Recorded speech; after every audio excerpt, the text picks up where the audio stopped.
change tayo. That. Hindi tayo mag-stick. Dasal ko na ano. Like always ka na ba? Nakakagita na rin magdasal. Ano yung sabi dito? Interview 4 to 5 ko. Yung tao lang na interview. Tapos, kapag ano daw, 2 administrators, parang 3 na member yung interview. tatlong administrator. Dalawang administrator. Tatlong member. Para mag-uusap na. Tapos, hindi, within sa isang co-op lang yun. So yung pipiliin natin isang co-op, tapos tatlong members doon, tsaka dalawang admin. Okay. Ilang co-op daw ba yun? Dalawa. Bakit dalawa? Dalawa diba? Sabi ni kasi ano tawag? Para go. Hindi ba siya pwede i-compare sa sino ba yun? Gusto niya magtanong kasi. Maximum na time sa video. Ay, sabi lang yun. Ate. Script na tatanong ang pangalan din. Ang pangalan ng ano. Tapos, Maghahanap pa lang mo tayo eh. o kaya nga saan tayo hahanap. Sa Pagina So, yung tanay natin, hindi nakasama yun. Okay. Bili pa tayo sa Marikina. Ilan ko pang aanin natin? Dalawa. Ilan natin balak interviewin? Ayun, pupuntahan niya yung O pupuntahan natin para sa appointment. appointment. Okay na. End of discussion. Ano nga yan? Dito po kami ngayon sa Barangka Cooperative Credit.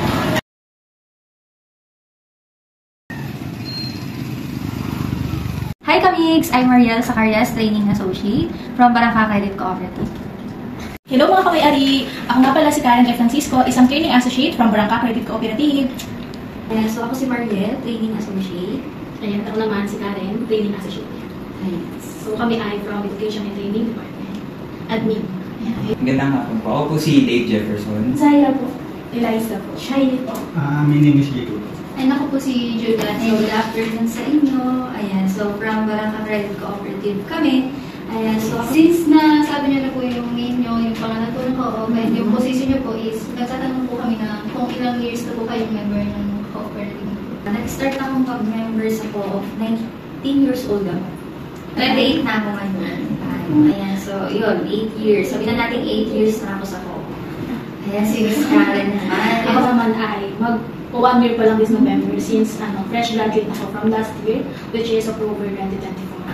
Ako ay isang cooperative student graduate from Polytechnic University of the Philippines. So meaning, kung natataka kayo kung bakit may subject kayo ng co-op management is because may course talaga na pertaining na for specific lang na para sa cooperative.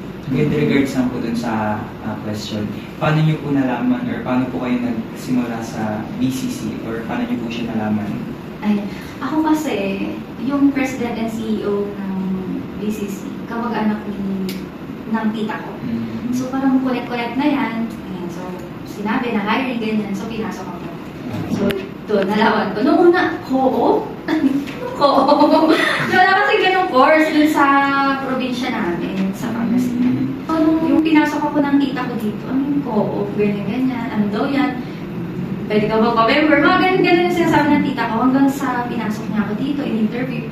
Unti-unti, nalaman ko na ganun pala yung ginagawa dito sa co-op. Ako naman, Sa part ko naman, sabi ko nga, nag-aral ako sa PUP na co-op. So, si Barangka, nung college years ko pa is na-introduce na siya sa amin kasi lagi siyang ginagawang example sa mga activity namin, sa any discussion na related sa co-op. Ang naging example is si Barangka Credit Cooperative kasi large co-op, tapos maganda yung pamamahala nila. Tapos yan, and then times na dumating na yung OJT part namin. So, dito kami nag-apply since narinig nga namin siya na, maganda to.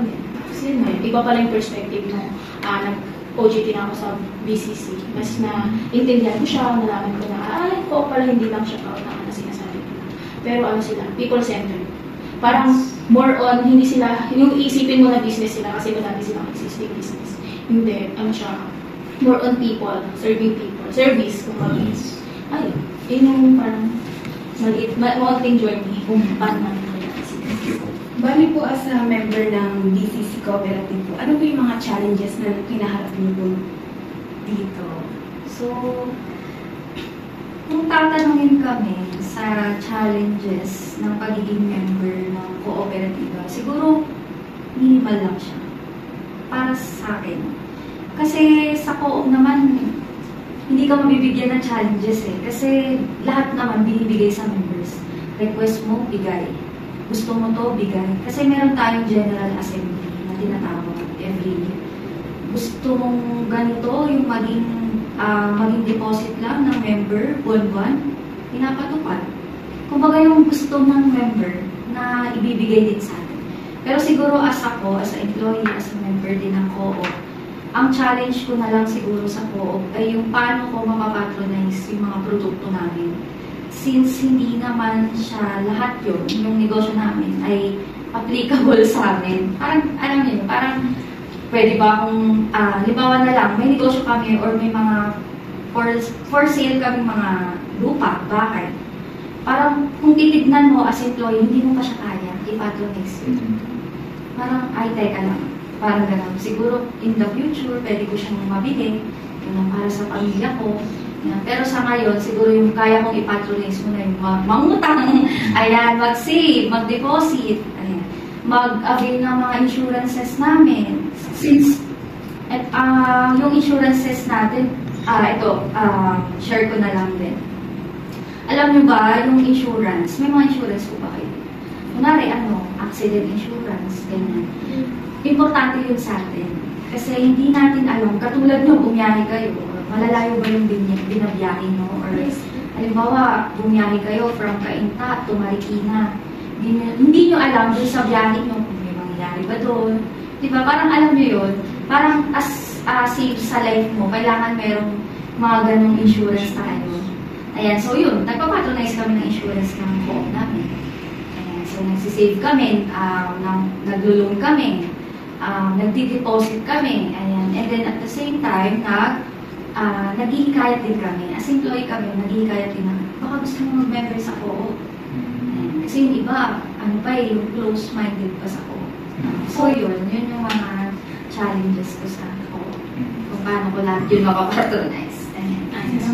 Sa akin naman siguro, more on sa pag-i-educate or pag-ihikayat sa members. Yung parang ikaw kasi, if may heart ka na for cooperative, parang nasa isip mo na paano mo hikayatin yung mga umpisahan mo sa nasa loob sa bahay mo. Paano mo sila hikayatin maging member din sa co-op since ikaw as evident ka ng kabutihan na naidulot sa buhay mo. So yun, parang very challenging lang, lalo na dun sa sinasabi ko nga kanina na ang alam nila si co-op is pautangan lang, gano'n. So parang doon nagkakaroon ng kaunting challenges kung paano mo sila hikayatin din na maging member ni BCC or na kung anong co-op man, yung pwede mong sa kanila, ipakilala. So, may iba kasi close-minded, co-op, ayaw ko niyan. So, sa family din, syempre, sa loob na ng family, hindi naman lahat yan mapapamember mo kahit gustuhan mo. So, yun yung medyo challenging part sa amin, lalo na kami as staff. Nag-advocate talaga kami for cooperative activism. Bali, may ma-share po ba kayong any success na? Naman na, share. Share yan, sige. Anything na success po na habang nandito po kayo sa ako? Sa 8 years ko, marami nang naitulong. Hindi lang pang sarili, hindi lang para sa akin, kundi pati sa family ko na tutulungan ng business. Kasi dito, hindi naman as staff ka lang dyan eh. Trabaho ka dyan. Gawin mo yung trabaho mo araw-araw. Hindi. Ang turing kasi nila dito, kahit miyembro ka lang or member ka ng co-op, ang turing nila dito, pamilya. Lalapit ka, ano kung kailangan nyo? Tatanungin, ano kung kailangan nyo ma'am, sir?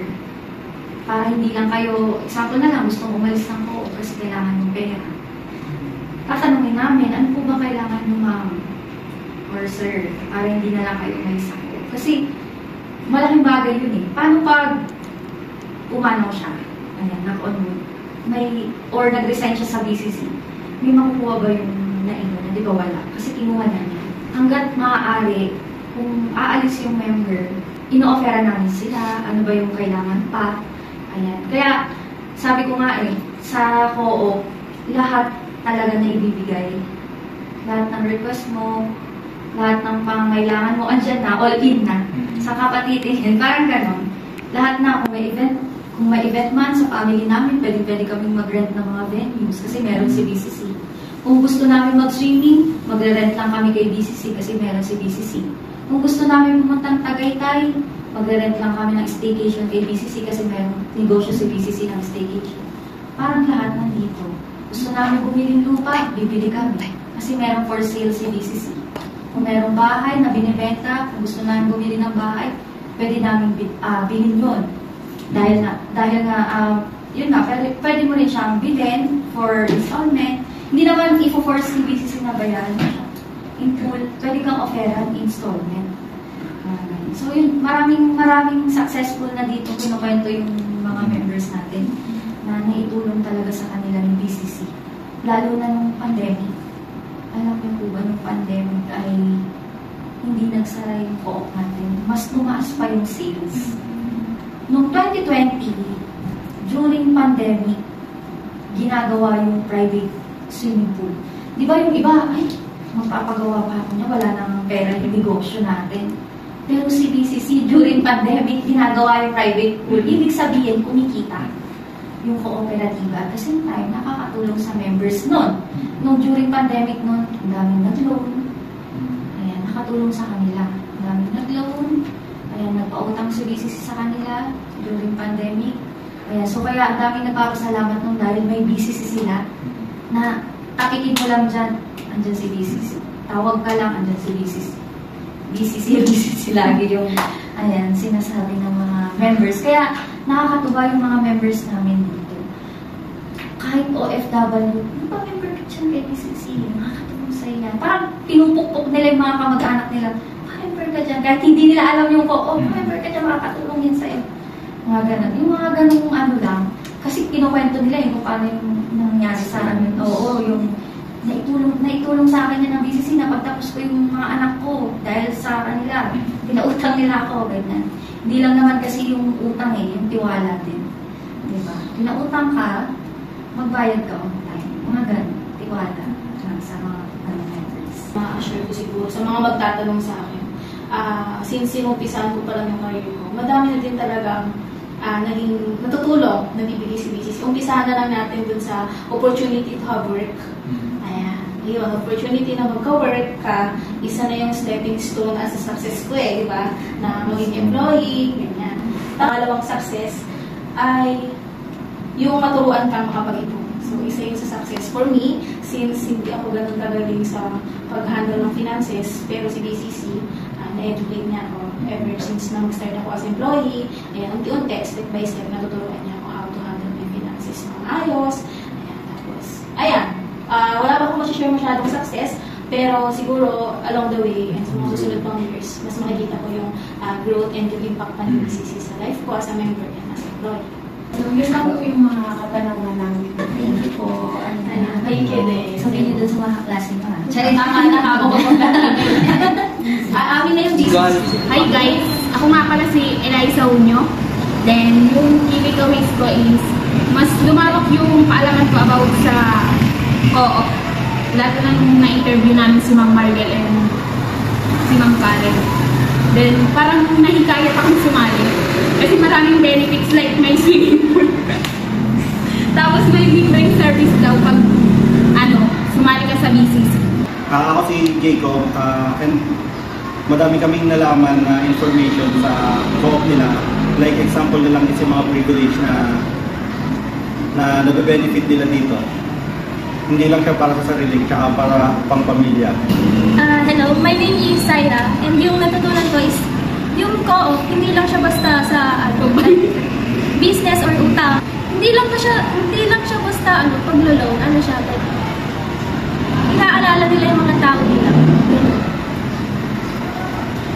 Ako naman si Shai is yung natutunan ko sa pag-interview namin. Yung co-op is hindi lang siya sa pang-utang. Kapag sumali ka, pang din siya sa pamilya. One is the loneliest number that you'll ever do. Two can be as bad as one. It's the loneliest number since the number one.